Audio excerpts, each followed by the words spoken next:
ایک مسلمان کی سب سے بڑی خواہش اور چاہت اور ترجیح یہ ہونی چاہیے کہ اس کی اولاد کردار کے لحاظ سے، عمل کے لحاظ سے کہاں کھڑی ہو۔ عباد الرحمن فرمایا یہ رحمان کے بندے ہیں، ان کی اپنے گھر والوں کے لیے سوچ و فکر کیا ہے۔ عباد الرحمن یہ رحمان کے بندے ہیں، ان کی اپنے اولاد، اپنے گھر والوں کے لیے سوچ و فکر کیا ہے، یہ اپنے بچے اور بچیوں کے لیے کیسی زندگی دیکھنا چاہتے ہیں۔ تو رحمان کے بندوں کی خوبیاں بتاتے بتاتے یہ بتایا کہ اپنے گھر والوں کے لیے یہ دعا کرتے ہیں، ربنا هب لنا من ازواجنا وذرياتنا قرة اعین واجعلنا للمتقین اماما۔ اللہ میرے گھر والوں کو، میرے بچوں کو، میری اہلیہ کو میری آنکھوں کی ٹھنڈک بنا اور ہمیں نیک لوگوں کا امام بنا، یعنی نیکیوں میں اتنا آگے کر دے کہ لوگ ہماری نشان قدم دیکھ کر نیکیوں پہ چلنے لگ جائیں۔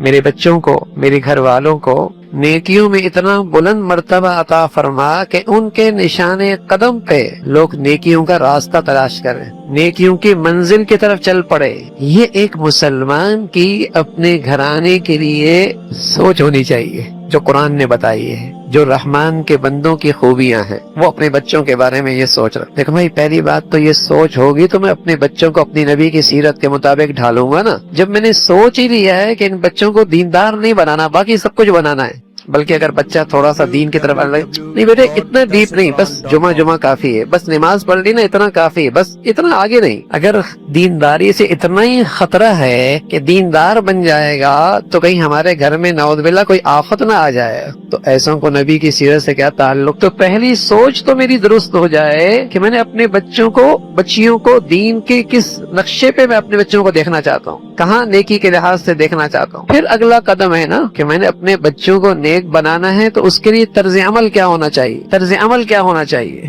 تو اس طرز عمل میں سب سے بنیادی چیز گھر کی زندگی ہے، اس لیے کہ بچے اپنی زندگی کا ایک بڑا حصہ گھر میں گزارتے ہیں، اماں ابا کے ساتھ، گھر کی چار دیواری میں۔ تعلیمی ادارے میں بھی جاتے ہیں چند گھنٹوں کے لیے، باہر جائیں گے چند گھنٹوں، لیکن سب سے زیادہ وقت ان کا گھر کی زندگی میں گزرتا ہے۔ یا یوں سمجھیے پہلی تربیت گاہ، پہلی دانشگاہ، پہلا تعلیمی ادارہ، پہلی درسگاہ گھر کی دہلیز ہے۔ اب یہ دیکھنا ہے کہ اس گھر کے اس تربیتی تعلیمی درسگاہ میں دونوں اساتذہ کا کردار کیا ہے، اماں ابا کا، یہ دونوں مربی ہیں، یہ دونوں معلم ہیں، ان کا طرز عمل کیا ہے۔ اور بچے زبان کے بول کم سنتے ہیں، آنکھوں سے وہ زیادہ چیزیں نوٹ کرتے ہیں۔ بچے جو ہیں ایک عمر ہوتی ہے، اس عمر میں بچے آنکھوں سے سیکھتے ہیں، زبان سے کم سیکھتے ہیں۔ یہ وجہ ہے دنیا کے اندر آپ دیکھیں گے جتنا جدید نیا تعلیمی سسٹم آ رہا ہے تو بچوں کے لیے دیکھنے کی چیزیں زیادہ، پریکٹیکل چیزیں دکھائی جا رہی ہیں۔ کانوں سے بچہ کم سنتا ہے، زبان کی تقریر بچہ کم سنتا ہے، آنکھوں کے مشاہدے سے وہ زیادہ سیکھتا ہے۔ تو وہ گھر کی زندگی،